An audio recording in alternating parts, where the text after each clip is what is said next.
Llamamos al doctor Alfredo Beltrán Sierra, ex magistrado y expresidente de la Corte Constitucional, profesor de Derecho Procesal, profesor de la especialización en Derecho Procesal y de la maestría en Derecho Procesal de nuestra universidad, quien nos hablará sobre los deberes y poderes del juez. Doctor Beltrán, tiene usted el uso de la palabra hasta por 30 minutos. En primer término, quiero agradecer al Departamento de Derecho Procesal de la Universidad Externado de Colombia, que nuevamente, ante la vigencia de unas normas de gran trascendencia social, empezó con este seminario su divulgación, su análisis y su crítica. Y sin más preámbulos, dado la brevedad y rigurosidad del tiempo, vamos a recordar el tema que a mí se me asignó. Se habla en el primer libro del Código de los sujetos del proceso y se inicia esa conferencia sobre los deberes y los poderes del juez. Observemos cómo protagonista esencial del proceso es el Estado. El Estado es el que tiene la potestad de administrar justicia como un medio civilizado para resolver los conflictos que se presenten entre los asociados de manera pacífica y siempre bajo el criterio de que habrá que respetar la libertad y los derechos fundamentales de las personas. Siendo ello así, el juez encarna la majestad y la soberanía del Estado cuando asume la función de administrar justicia. Por eso resulta de enorme trascendencia establecer en cualquier código procesal cuáles son los deberes y cuáles las facultades y los poderes del juez, porque eso marca la relación entre el Estado y el justiciable. Nada menos que el ámbito de la libertad y el ámbito en que puede ejercerse por el Estado esa potestad soberana para administrar justicia es lo que intenta quedar compendiado en los códigos de procedimiento y especialmente cuando se habla de los deberes y los poderes del juez. Por esa razón es importante destacar cómo, en líneas generales, el nuevo código mantiene la filosofía del código anterior, aun cuando en algunos aspectos necesariamente ha de complementarla. Un primer deber del juez es el de dirigir el proceso. ¿Eso qué significa? Que las partes no son las que dirigen el proceso, que es el juez el que tiene que hacerlo en representación del Estado.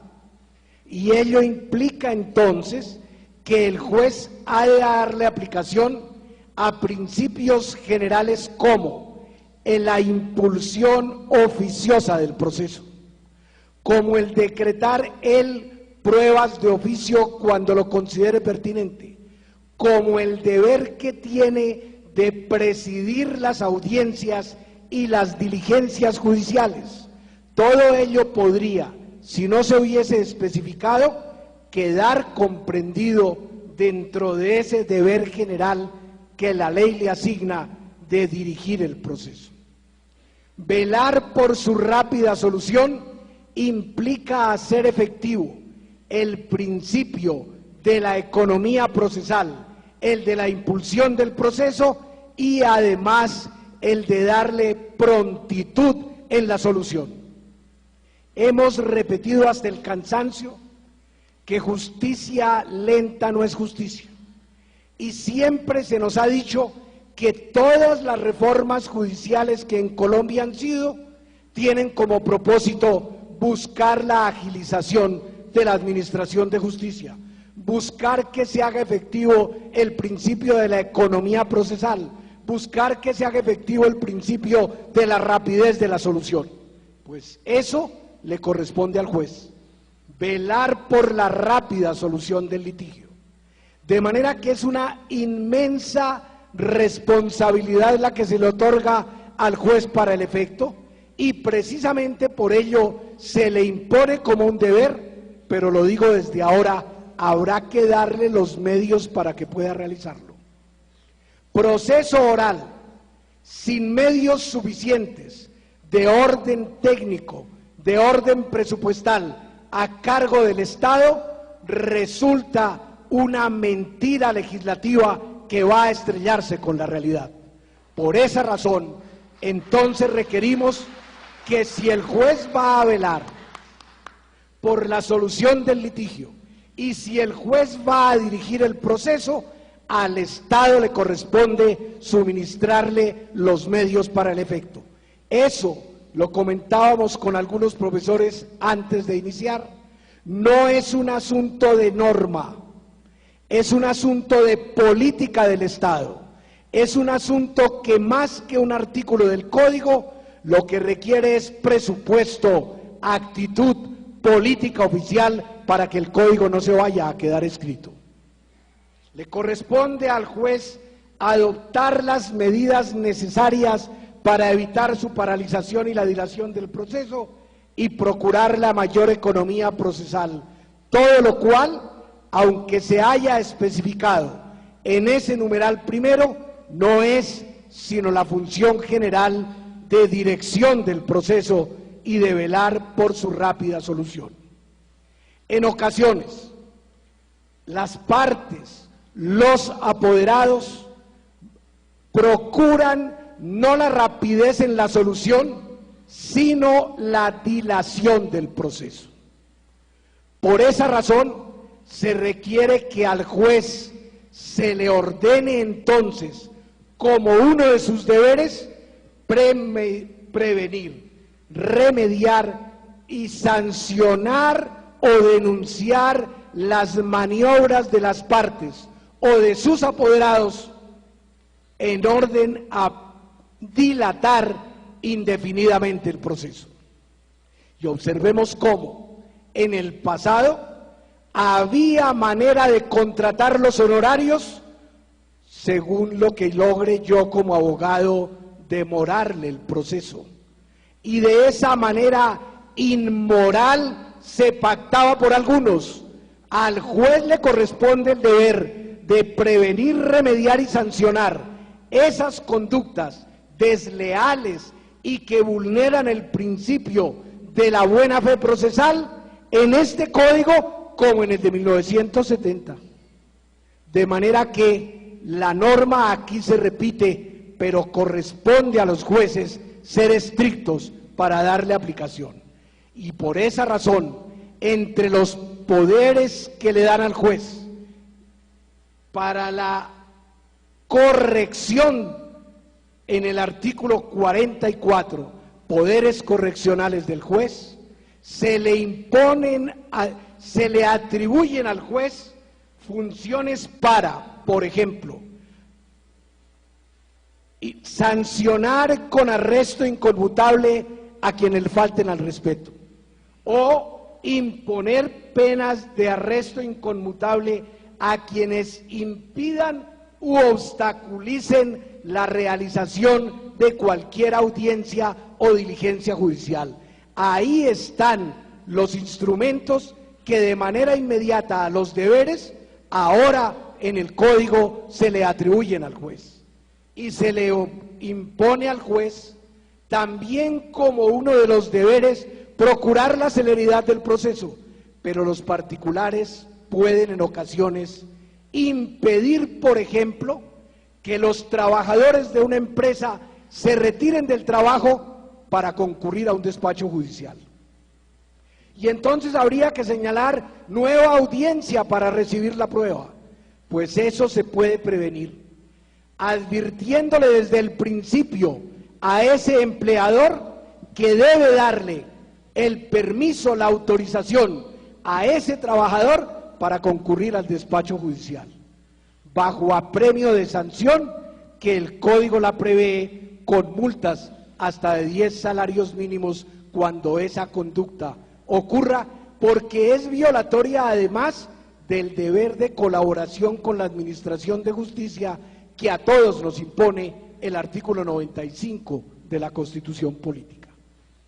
Entre los deberes del juez, en el numeral cuarto del artículo 42, se repite uno que ya venía en 1970, emplear los poderes que el Código le otorga para procurar hacer efectiva la igualdad de las partes. Esto no puede ser simple música celestial que de esa administran en algunos organismos oficiales.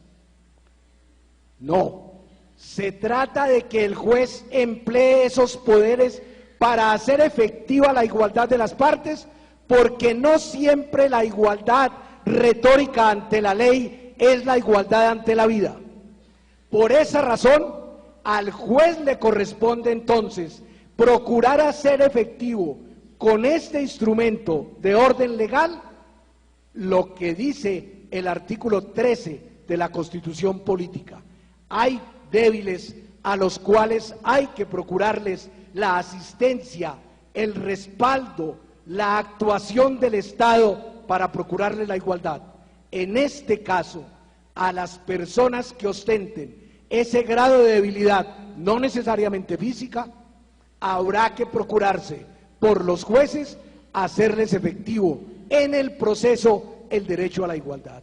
Fijémonos cómo no es la igualdad ante la ley, ahora es la igualdad en el proceso judicial por mandato constitucional y por mandato específico de la ley, en lo cual hay que recordarlo y hay que decirlo sin ambages, no siempre hemos actuado quienes hemos sido jueces con la debida diligencia, aunque muchos hayamos procurado hacerlo efectivo. Adoptar las medidas necesarias en el proceso para sanear los vicios de procedimiento o precaverlos e integrar el contradictorio. Ese deber que se le impone al juez corre parejo con otro nuevo en el numeral 12 de ese artículo 44, realizar el control de legalidad de la actuación procesal una vez agotada cada etapa del proceso. De manera que habrá que precaver las nulidades, habrá que integrar el contradictorio para que al final no vayamos a resultar con una sentencia inhibitoria que es la mejor manera de no administrar justicia. Pero hay que revisar la legalidad de la actuación. ¿Cuándo? Cuando se surta cada etapa procesal. Y así vamos asegurando el cumplimiento del debido proceso para que al final no tengamos una sentencia viciada de nulidad. De manera que la sociedad le confía al juez hacer oficiosamente ese control de legalidad. No tiene por qué esperarse a que le planteen las nulidades. El juez en este punto deberá ser activo, deberá ser protagonista de la realización de la ley. En ese sentido es un avance, aun cuando ya estaba el mandato general de velar por la legalidad de las actuaciones del proceso e incluso existía la posibilidad de enmendar de oficio los errores, pero ahora existe norma específica para el juez. Hay desde luego el deber de decidir. Las personas no van a un proceso para divertirse o para estar padeciéndolo por años, sino para que se resuelva pronto, para que se resuelva dentro de la ley, pero para que se resuelva. De manera que al juez se le impone el deber de decidir, y se le impone el deber de decidir no según su capricho, sino conforme a la ley. Y se le dice al juez que al interpretar la ley deberá entonces interpretarla de tal manera que aun cuando no haya norma exactamente aplicable al caso controvertido, pueda resolver, por ejemplo, acudiendo a la analogía en caso de los vacíos o aplicando los principios generales del derecho y los principios generales del derecho constitucional. La Constitución no puede quedar divorciada del Código. La Constitución tiene que actuarse para hacer efectivo el derecho al debido proceso a través de la ley, que es un instrumento para que se administre pronta y cumplida justicia. Observemos cómo en la conferencia inmediatamente anterior se recordaba que se fijaron plazos de máxima duración a los procesos, y aquí estamos recordando que se le dan instrumentos al juez para procurar hacer efectiva la igualdad de las partes, para prevenir las ilegalidades en que pueda incurrirse, para sancionar las maniobras dilatorias, de manera que en ese propósito la Constitución pueda realmente hacerse efectiva bajo la condición de que los jueces se apersonen del proceso para que la ley no quede simplemente escrita.